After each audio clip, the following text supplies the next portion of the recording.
Hi guys, हमारे channel sports panchayat में आप सभी का स्वागत है। और हम लोगों ने पिछले पार्ट्स में बात किया था कि 4 आईपीएल टीम का रिव्यू किया था। अब और भी जितनी भी रिमेनिंग टीम बची हुई है 6, उसके बारे में हम लोग आज बात करेंगे। जितने बात हो पाए इसे आज बात करने का कोशिश करेंगे। और दोस्तों, आज हम लोग जो है एक और खबर आप लोगों को दे देते हैं कि सीएसके ने जॉनसन को जोड़ा है। सीएसके ने जॉनसन को जोड़ा है नेथन एडिस के जगह पर। और राजस्थान ने दासुन सानाका को जोड़ा है। और केकेआर एक लेफ्ट आर्म पेसर है, उनको लेकर आई है 6 फुट 4 इंच के। और आज हम लोग पहली टीम की बात जो कर रहे हैं वो है दिल्ली कैपिटल्स। तो दिल्ली कैपिटल्स की बैटिंग की बात की जाए तो एक और खबर है कि बेन डकेट इस बार बाहर हो गए हैं। उन्होंने कहा है कि मुझे इंटरनेशनल क्रिकेट में अच्छा करना है, इसलिए मैं इस बार आईपीएल नहीं खेलने आ रहा हूं। अब उनका क्या रीजन है, ये तो यही वो रीजन दिए हैं। और अब आगे बेन डकेट को 2 साल के लिए आईपीएल से बैन लगाया जा रहा है। जहां तक सवाल रहा दिल्ली कैपिटल्स का, तो दिल्ली कैपिटल्स को एक झटका लगा है कि बेन डकेट बाहर हो गए हैं, तो पथुम निशंका के साथ वो कभी जा सकते हैं ओपन करने, तो जाएंगे। मुझे लगता है कि दिल्ली कैपिटल्स को पृथ्वी शॉ और के राहुल के साथ ओपनिंग करना चाहिए। दिल्ली कैपिटल चाहे तो पृथ्वी शॉ और अभिषेक पोरेल के साथ भी ओपन कर सकता है। पृथ्वी शॉ, के राहुल और अभिषेक पोरेल, ये टॉप 3 होने चाहिए।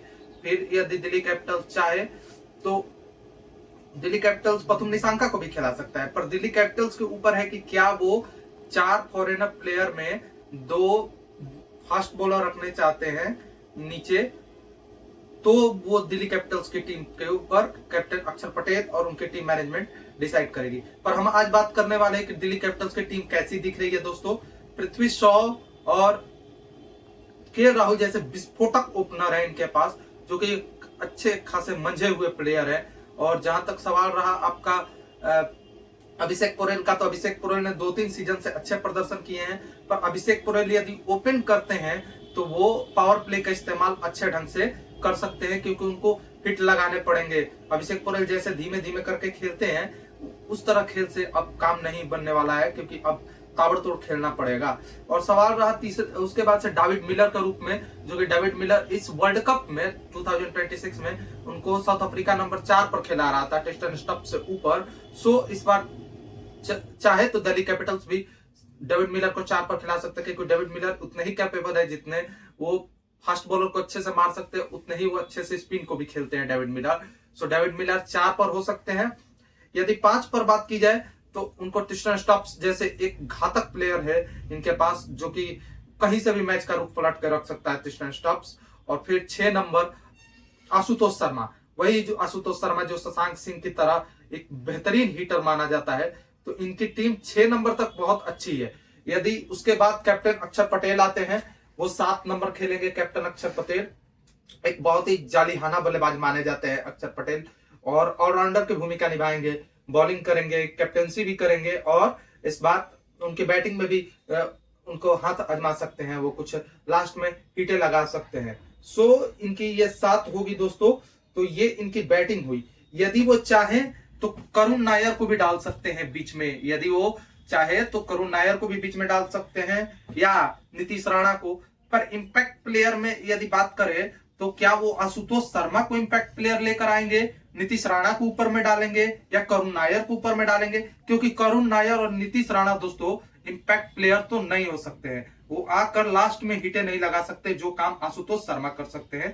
तो वो चाहे तो करुण नायर को या नीतीश राणा को बीच में डाल सकते हैं, तो तब वो इंपैक्ट प्लेयर के रूप में आशुतोष शर्मा को खिला सकते हैं। क्योंकि समीर रिजवी जैसा एक बैट्समैन है इनके पास, जो कि मैं नहीं कह सकता कि वो इंपैक्ट प्लेयर के रूप में आकर परफॉर्म कर देगा, पर बैट्समैन लोग ठीक ठाक हैं, ऊपर की तरफ भी वो बल्लेबाजी कर सकते हैं। सो इनको इंपैक्ट के रूप में आशुतोष शर्मा को ही रखना पड़ेगा।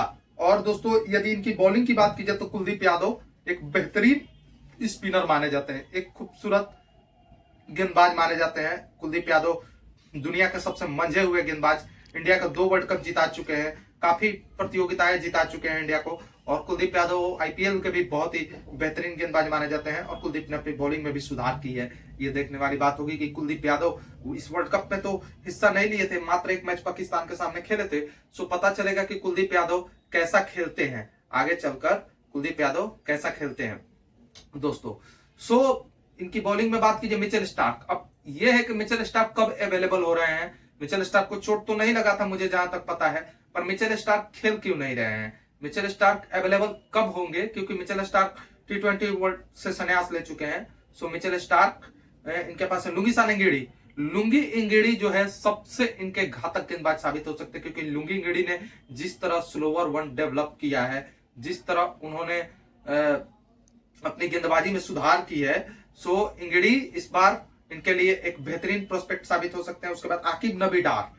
आकिब नबी डार के बारे में जितनी बातें करें कम, क्योंकि उनके बारे में हम लोगों ने बात करना शुरू कर दिया है और क्रिकेट की गलियारों में ये बात शुरू हो गई है कि आकिब नबी डार को इंडिया ए टीम में डालिए और उसके बाद इंडिया टीम के लिए जब न्यूजीलैंड जा रही है तो उनको ले जाया जाए, क्योंकि वो हैंडी बैट्समैन भी है और एक बेहतरीन बॉलर स्विंग गेंदबाज है। पर क्या डार 140 का रफ्तार डाल पाएंगे? क्या डार अभी तक 130, 35, 36 डाल रहे हैं?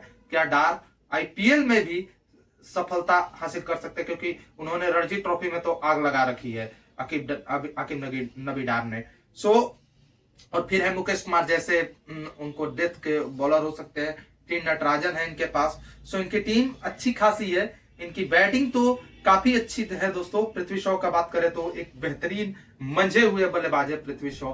के राहुल विकेट कीपिंग भी कर सकते हैं, उनको यदि आप चाहे तो 4 नंबर भी खिला सकते हैं। के राहुल को पृथ्वी शॉ और अभिषेक पुराल के साथ ओपन करा लीजिए, 3 नंबर पर खिला लीजिए क्या कहते हैं करुण नायर को या नीतीश राणा को 4 पर खिला लीजिए।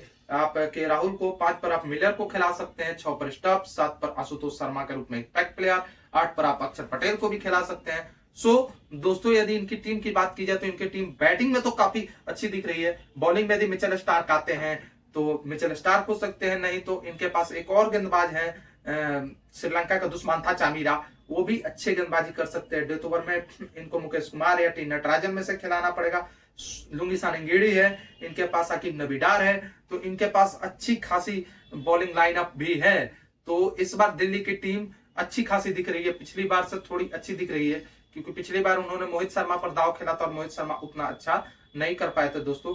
सो ये दिल्ली की टीम अच्छी टीम मुझे दिख रही है और इस बार क्या वो आईपीएल की ट्रॉफी जीत जाते हैं तो मुझे कतई हैरानी नहीं होगी, क्योंकि दिल्ली की टीम में बॉलिंग बैटिंग सब कुछ दिख रहा है। एक और बॉलर है दिल्ली के पास, एक स्पिनर है विप्रज निगम के रूप में। क्या विप्रज निगम को भी आप खिलाएंगे?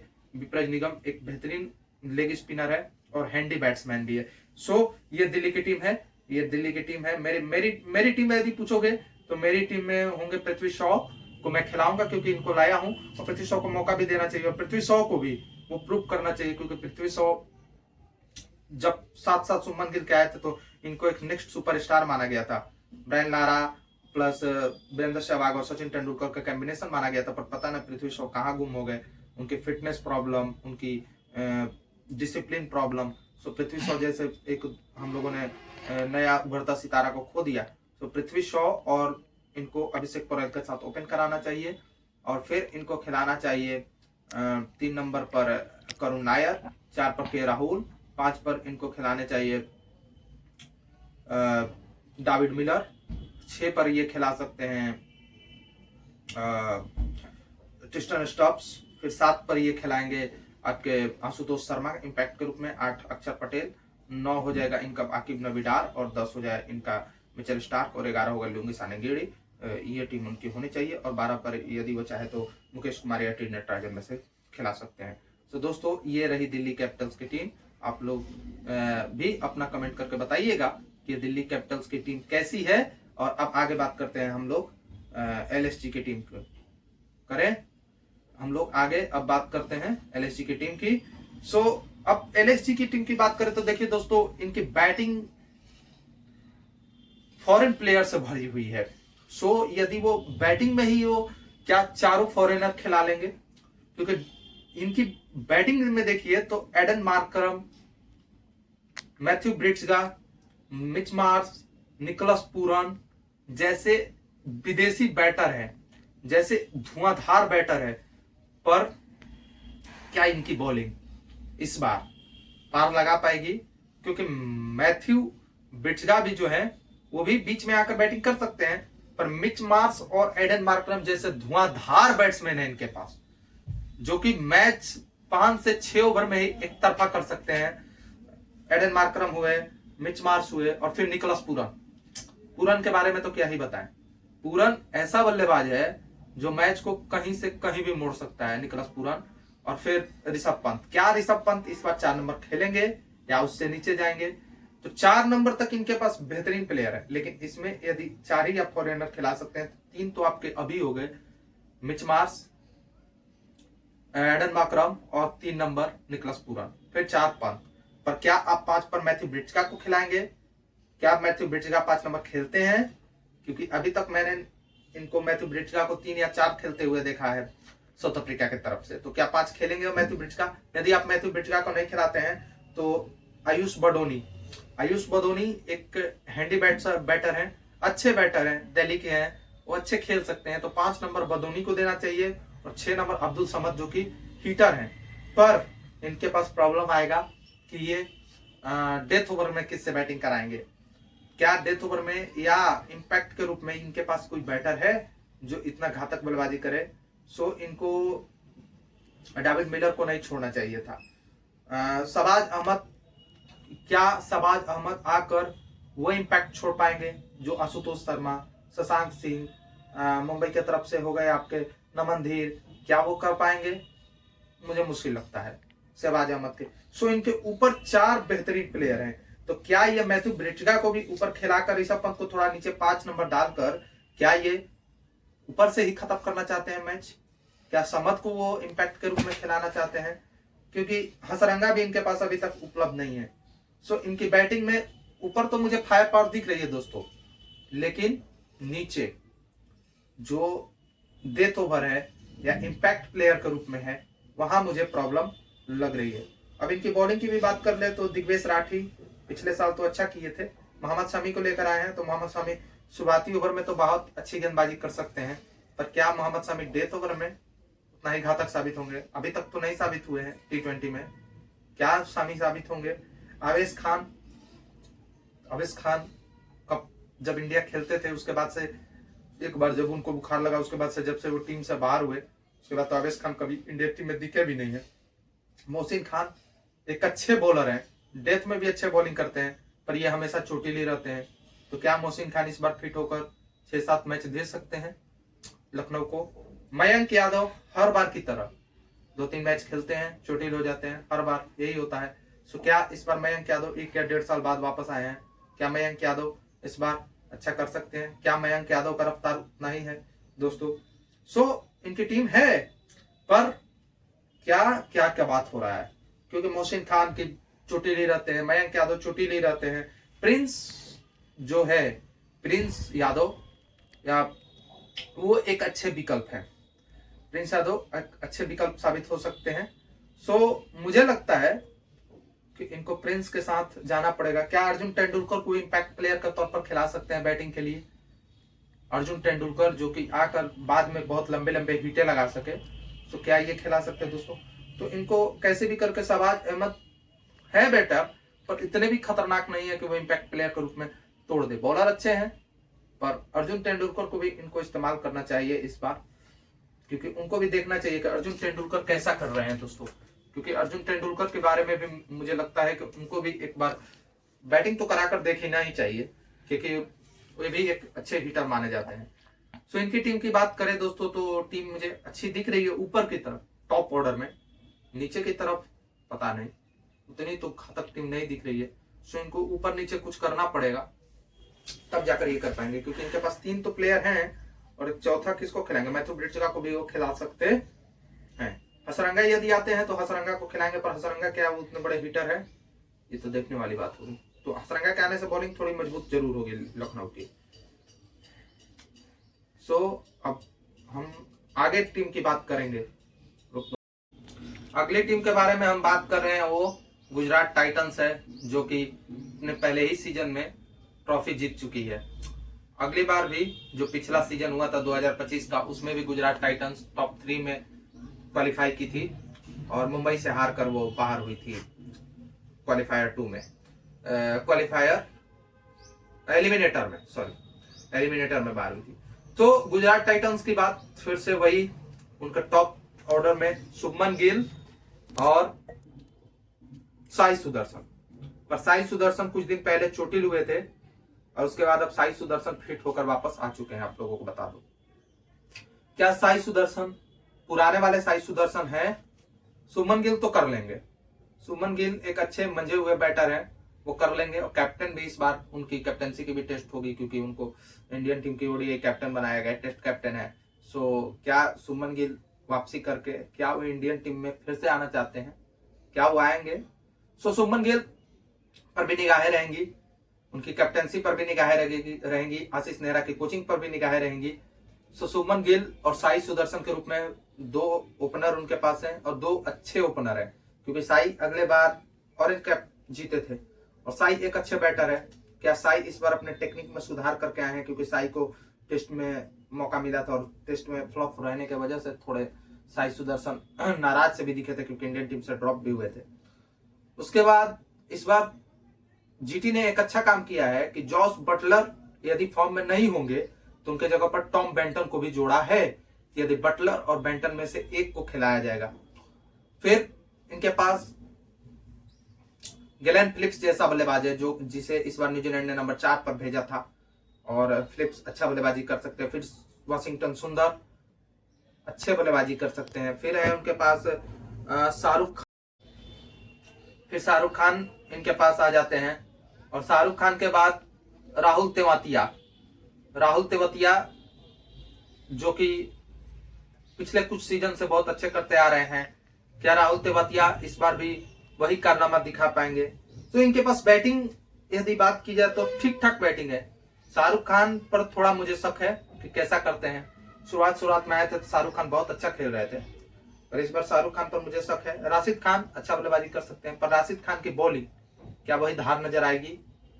सो यदि मैं टॉप ऑर्डर बैटर की बात करें तो इनकी टीम अच्छी दिख रही है मुझे, क्योंकि गिल, साई, बटलर एक बहुत ही विस्फोटक बल्लेबाजी क्रम दिख रहा है।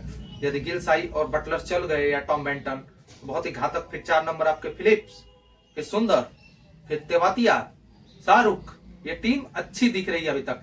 क्या ये लोग जेसन होल्डर को बीच में डाल सकते हैं? यदि जेसन होल्डर को डालते हैं तो इनकी टीम और भी मजबूत दिखेगी, क्योंकि होल्डर डेथ में बॉलिंग कह रहा है लोग की रिकॉर्ड बता रहा है कि होल्डर का बहुत अच्छा है।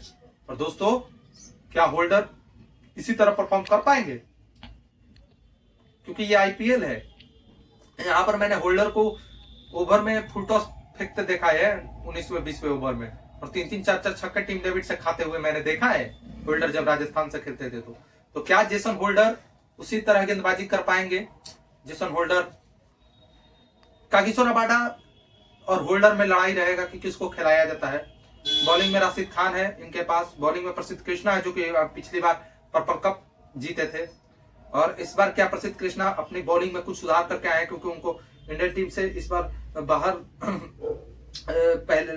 किया गया। तो यदि मान लीजिए कि जब हर्षित राणा चोटिल हुआ तो प्रसिद्ध कृष्णा को आना चाहिए था, जबकि उनके जगह पर मोहम्मद सिराज को लाया गया। सो प्रसिद्ध कृष्णा को भी देखना होगा कि उनको भी अपनी बॉलिंग में सुधार करना होगा। केवल शॉर्ट ऑफ लेंथ गेंद से केवल काम नहीं चलेगा, उनको आगे भी गेंद फेंकना होगा, गेंद को लहराना भी होगा। गेंद यॉर्कर भी वो अच्छे यॉर्कर डालते हैं, पर उनको अपनी गेंदबाजी में थोड़ी काम करने की जरूरत है। प्रसिद्ध आज से नहीं खेल रहे, 2019-20 से ही खेल रहे हैं, जब से विराट कोहली कैप्टन थे, जब इंग्लैंड आया था यहाँ पर। तो प्रसिद्ध को भी अपनी गेंदबाजी पर काम करने की जरूरत है। मोहम्मद सिराज है, वो शुरुआत में डालेंगे, अच्छी गेंद को हिलाते हैं, पर क्या मोहम्मद सिराज डेथ ओवर में उतना ही अच्छी गेंदबाजी कर पाएंगे? फिर आपके हो गए कागिसो रबाडा, क्या रबाडा को खिलाते हैं या होल्डर को खिलाते हैं, ये तो समय बताएगा। साई किशोर जैसे इनके पास अच्छे प्लेयर हैं, साई किशोर है, यदि उनको खिलाना है, मान लीजिए रबाडा को यदि नहीं खिला रहे तो अपने बॉलिंग को मजबूत करने के लिए अरशद खान भी को भी खिला सकते हैं। सो कुल मिलाकर ले देकर इनकी देखे जाए तो बल्लेबाजी इनकी ठीक है, पर बॉलिंग में कमी दिख रही है मुझको, क्योंकि राशिद खान और साई किशोर के होने से 2 स्पिनर तो आ जाएंगे, फिर सिराज भी हैं, फिर प्रसिद्ध कृष्णा भी हैं, पर क्या कागिसो रबाडा जो विदेशी उनके पास फास्ट बॉलर है, उसमें रबाडा है, होल्डर है, क्या उन लोगों में उतनी दम है? रबाडा तो बहुत ज्यादा पिटते हुए इस समय दिख रहे हैं, तो रबाडा को बारे में तो मैं पता नहीं। रबाडा एक दिन अपने दम पर मैच भी निकाल सकते हैं, पर रबाडा बहुत ज्यादा पीट भी सकते हैं। सो रबाडा को उनको खिलाना है या होल्डर को खिलाना है। होल्डर को खिलाते हैं तो बॉलिंग तो थोड़ा करते हैं होल्डर, पर बैटिंग बहुत ज्यादा मजबूती देंगे होल्डर। रबाडा खेलेंगे तो केवल बॉलिंग करेंगे, पर डेथ ओवर में रबाडा क्या उतना ही घातक है, होल्डर क्या उतना ही घातक है। पर एक बात ध्यान रखिएगा कि इस बार ओस के लिए जो मशीन आया है छिड़काव होगा, सो थोड़ा आसान होगा बॉलरों के लिए। पर रबाडा होल्डर जो है वो पहले खेलते थे राजस्थान से, तो उतनी बड़ा मैदान उतना भी नहीं है, पर क्योंकि राजस्थान कभी अपना जयपुर में तो खेलता ही नहीं है, अपने सवाई मानसिंह स्टेडियम में। लेकिन ये जो भी गुजरात खेलेगा मैच, वो ज्यादातर मैच तो ये अहमदाबाद में खेलेगा, और अहमदाबाद का स्टेडियम बड़ा है, तो वहां पर कटर भी काम करेगा होल्डर का, और बॉलिंग भी काम करेगी, तो होल्डर को तो वो जरूर खिलाएंगे। तो इनके कुल मिलाकर ले दे की टीम अच्छी टीम दिख रही है गुजरात की। मेरे से यदि 11 पूछेंगे तो मेरे होंगे गिल, साई और फिर बटलर, टॉम बेंटन में से एक। फिर आप खिलाएंगे, मुझे लगता है बटलर को पहले देना चाहिए चांस, उसके बाद 4 हो जाएंगे आपके गिलेन फिलिप्स और 5 हो जाएंगे सुंदर। यही 4 और 5 होंगे, या तो सुंदर 4 या गिलेन फिलिप्स 4, तो 5। और फिर आप खिलाइए शाहरुख खान को, और फिर खिलाइए राहुल तेवातिया को। यदि आप शाहरुख को नहीं खिला सकते तो वहां पर आप होल्डर को खिला सकते, पर शाहरुख, तेवातिया और होल्डर आपके हो गए 8।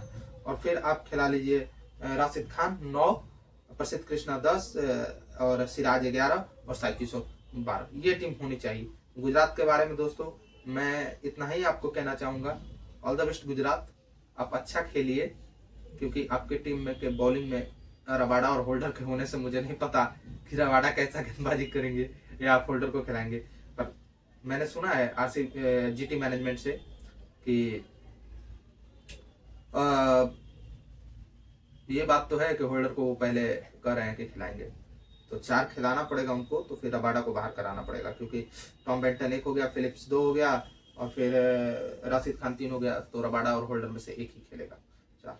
अब हम लोग बात कर लेते हैं केकेआर के बारे में। केकेआर है तैयार, हर बार का नारा होता है, पर क्या इस बार केकेआर तैयार है? ये तो समय के गर्म में छुपा है। देखिए केकेआर ने टीम बहुत अच्छा खरीदा है, टीम साइफर्ट और क्या नाम है उनका, दोनों ओपनर थे जो उनके, टीम साइफर्ट और फिन एलन, दोनों केकेआर में ही है।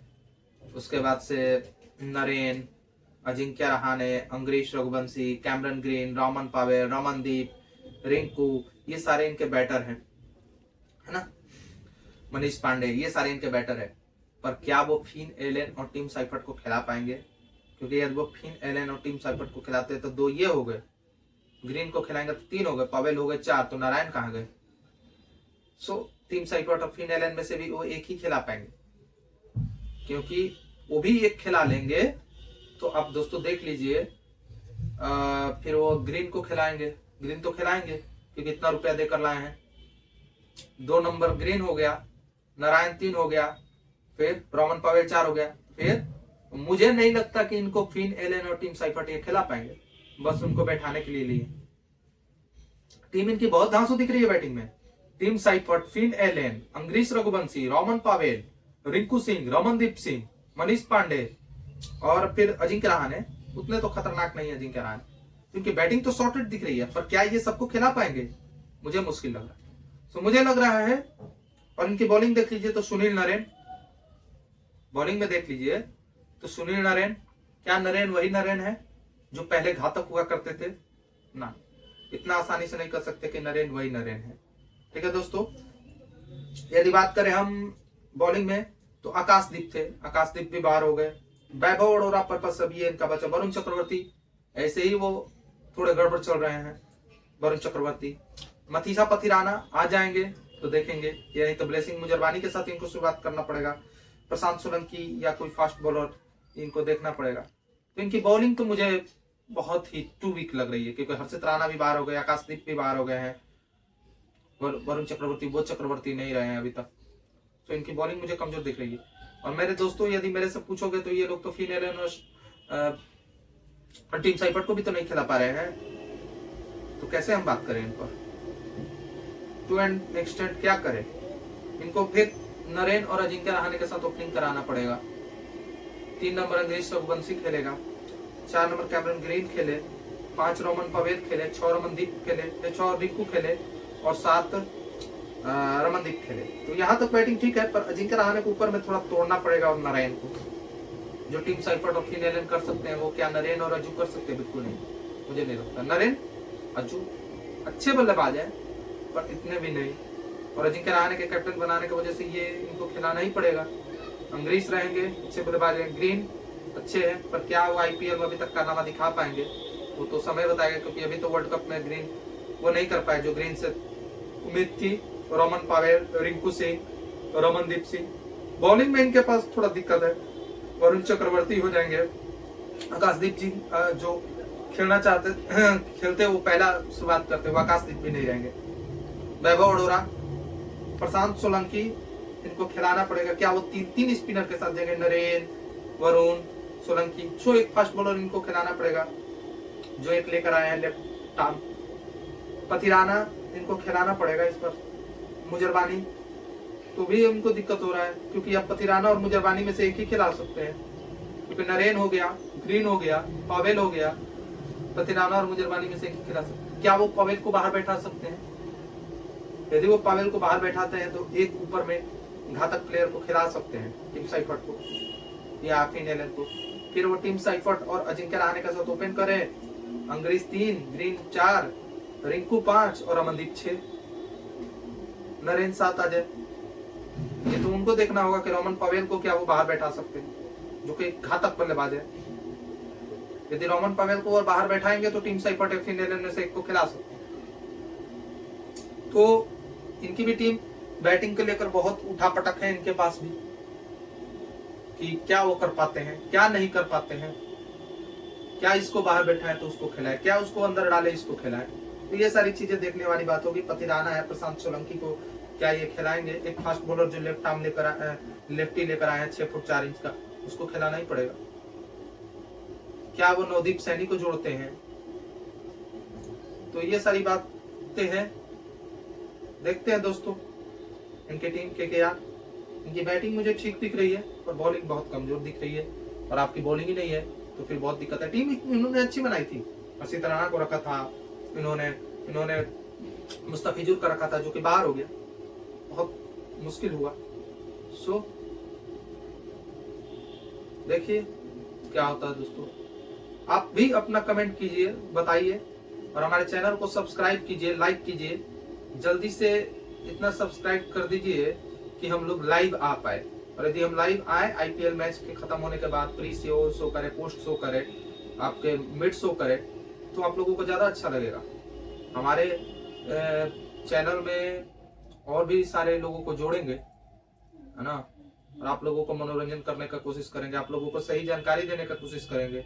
कुछ ऐसे वीडियो भी लेकर आ रहे हैं, जैसे वर्ल्ड कप के बारे में लेकर आएंगे आपके लिए, कि 2015 वर्ल्ड कप में क्या गलतियां हुई, 2019 वर्ल्ड कप में क्या गलतियां हुई, 2019 वर्ल्ड कप कैसा गया, 2023 वर्ल्ड। तो दोस्तों आप भी कमेंट कीजिए, मेरे चैनल को लाइक कीजिए, सब्सक्राइब कीजिए, और आप कमेंट करके जरूर बताइए कि आपकी प्लेइंग 11 क्या होगी इन सारी टीमों की।